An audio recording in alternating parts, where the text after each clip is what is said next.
आज हम सीखने जा रहे हैं प्रॉफिट एंड लॉस अकाउंट। ये भी एक फाइनेंशियल स्टेटमेंट होता है जो साल के एंड में तैयार किया जाता है। प्रॉफिट एंड लॉस अकाउंट होता क्या है, जैसे कि एग्जांपल के तौर पे आपको हम समझाएं।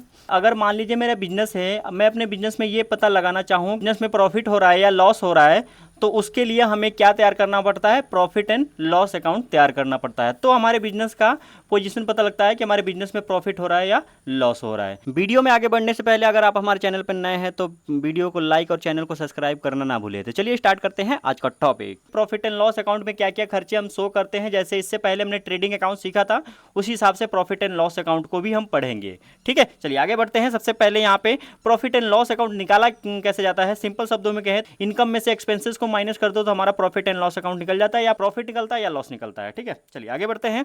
देन सबसे पहले ऑफिस से संबंधित खर्चे क्या क्या होते हैं, तो वो सारी चीजें कहां पे जाती हैं, प्रॉफिट एंड लॉस अकाउंट में। आज हम प्रॉफिट एंड लॉस अकाउंट पढ़ रहे हैं, इससे पहले हमने ट्रेडिंग अकाउंट्स पढ़ा था। तो यहां पे ध्यान रखिएगा आप, यहां पे सबसे पहले सैलरी। अब सैलरी होता क्या है, जो भी हमारे ऑफिस में एम्प्लॉय होते हैं, जितने भी हम एम्प्लॉय हायर किए होते हैं, जिनको हमें पैसा देना होता है, तनख्वाह देना होता है, बोलते हैं सैलरी। यानी कि ये खर्चे ऑफिस से संबंधित है। अगर ये खर्चे फैक्ट्री से संबंधित होते हैं, उनको तनख्वाह देते हैं, तो वो ट्रेडिंग में जाएगा। ये हमने पहले पढ़ लिया है। तो ये चीजें आपको ध्यान रखना है कि जो ऑफिस में वर्कर हैं उनको हम सैलरी देते हैं, तो प्रॉफिट एंड लॉस अकाउंट में जाएगा।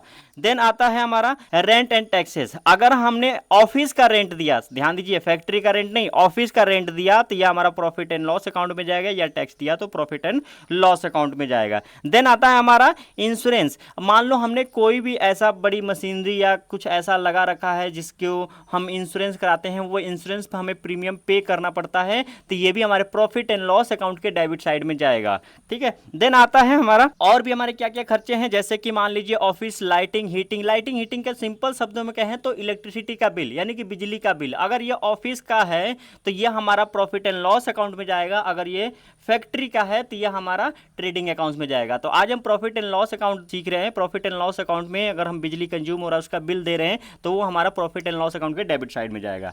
नेक्स्ट आता है हमारा printing and stationery. Printing stationery क्या होता है कि स्टेशनरी की दुकान पे जो भी हम सामान खरीद के अपने बिजनेस में लाते हैं, जो भी खर्चा होता है, वो सारा हमारा किस में जाता है, प्रिंटिंग एंड स्टेशनरी में जाता है। फिर कहाँ पे चला जाएगा, प्रॉफिट एंड लॉस अकाउंट के डेबिट साइड में। देन आता है हमारा रिपेयर या रिन्यूअल्स। अब रिपेयर या रिन्यूअल्स मतलब होता है कि जो भी हमने कोई रिपेयर फीस दिया या रिन्यूअल कराई को हमने कोई फीस दिया, तो वो सारा रिपेयर और रिन्यूअल में जाएगा, ये प्रॉफिट एंड लॉस अकाउंट के डेबिट साइड में जाएगा। देन आता है हमारा डेप्रिसिएशन अकाउंट्स। अब डेप्रिसिएशन होता क्या है, डेप्रिसिएशन अगर सिंपल शब्दों में कहा जाए तो जो भी हम अपने बिजनेस को चलाने के लिए फिक्स एसेट्स लगाते हैं ना, तो वो साल दर साल वैल्यू उसकी क्या होती है, कम होती है। जैसे कि एग्जांपल देते हैं, मान लीजिए हमने 1 अप्रैल को 30,000 रुपये का कंप्यूटर खरीदा, और 1 साल के बाद जब हम उसको बेचेंगे तो वो 30,000 में नहीं जाएगी, उसकी वैल्यू क्या हो जाएगी, कम हो जाएगी। तो जो भी कम होगा हम डेप्रिसिएशन में शो करते हैं, और डेप्रिसिएशन हमारा कहाँ पे जाता है, प्रॉफिट एंड लॉस अकाउंट के डेबिट साइड में जाता है। नेक्स्ट आता है हमारा सेलिंग एंड डिस्ट्रीब्यूटर से संबंधित क्या क्या होते हैं, उसके बारे में जान लेते हैं। सबसे पहले आता है कैरीज आउटवर्ड या फ्रेट आउटवर्ड। हमने इसको पढ़ा था ट्रेडिंग में भी, और इसको हम पढ़ रहे हैं प्रॉफिट एंड लॉस अकाउंट में भी। तो हमने कहा था कि परचेजिंग से संबंधित कोई खर्चे होते हैं तो वो ट्रेडिंग में जाएगा, और सेल से संबंधित खर्चे होते हैं तो वो प्रॉफिट एंड लॉस अकाउंट में जाएगा।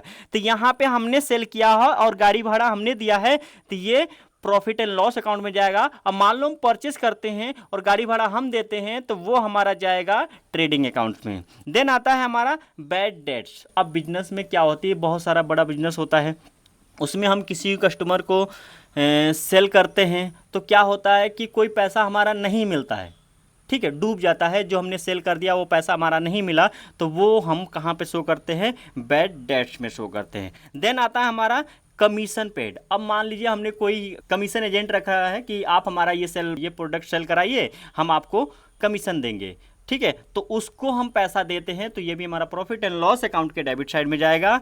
और क्या क्या जाएंगे प्रॉफिट एंड लॉस अकाउंट के डेबिट साइड में, उसके बारे में सीख लेते हैं। जैसे कि फाइनेंशियल एक्सपेंसेस क्या क्या होते हैं। फाइनेंशियल एक्सपेंसेस जैसे कि डिस्काउंट या सेल्स डिस्काउंट, ठीक है। अब मान लीजिए हमने कोई डिस्काउंट दिया, वो भी हमारा, मान लीजिए हम सामान बेच रहे हैं और सामान की वैल्यू है 1000 और कस्टमर हमें 900 रुपीज़ दे रहा है, तो वहाँ पे 100 रुपये का हम क्या करते हैं, डिस्काउंट देते हैं, तो डिस्काउंट में जाएगा, ये प्रॉफिट एंड लॉस अकाउंट में जाएगा।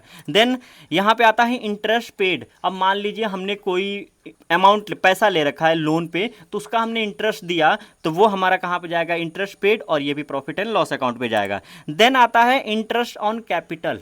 अब यहाँ पे क्या होता है कि इसको आपको ध्यान से समझना होगा कि इंटरेस्ट ऑन कैपिटल होता क्या है कि मान लीजिए कैपिटल होता है ऑनर जो बिजनेस में पैसा लगाता है। तो ऑनर और एक बिजनेस ये अलग अलग एंटिटी हैं। अब ऑनर ने अपने बिजनेस में जो पैसा लगाया ना, तो वो अपने बिजनेस से क्या मांग रहा है, इंटरेस्ट मांग रहा है। जैसे कि मान लीजिए फॉर एग्जांपल ऑनर ने 5 लाख रुपए अपने बिजनेस में लगाया, तो वो 1 साल के बाद उससे क्या मांगेगा कि हमने 5 लाख रुपए आपको बिजनेस में दिया, उसका इंटरेस्ट दीजिए। तो अगर ऐसा कोई इंटरेस्ट आप देते हैं तो भी हम इंटरेस्ट ऑन कैपिटल और ये हमारा प्रॉफिट एंड लॉस अकाउंट में शो होगा, अदरवाइज नहीं देते हैं तो ये नहीं शो होगा। ठीक है, आगे बढ़ते हैं। हमारी इनकम क्या होते हैं क्रेडिट साइड में, क्या अभी तो अभी डेबिट साइड पढ़ रहे थे, अब हम सीख रहे हैं कि क्रेडिट साइड में क्या क्या चीजें शो करते हैं। तो क्रेडिट साइड में जैसे कि non trading income, non trading income क्या होता है, जैसे कि मान लीजिए हमें कहीं से रेंट रिसीव हुआ, या कहीं से हमें कमीशन रिसीव हुआ, या हमने किसी को लोन दिया था वहां से इंटरेस्ट रिसीव हुआ, तो ये हमारा इनकम होता है। तो ये भी प्रॉफिट एंड लॉस अकाउंट के क्रेडिट साइड में जाएगा। ठीक है, आगे बढ़ते हैं।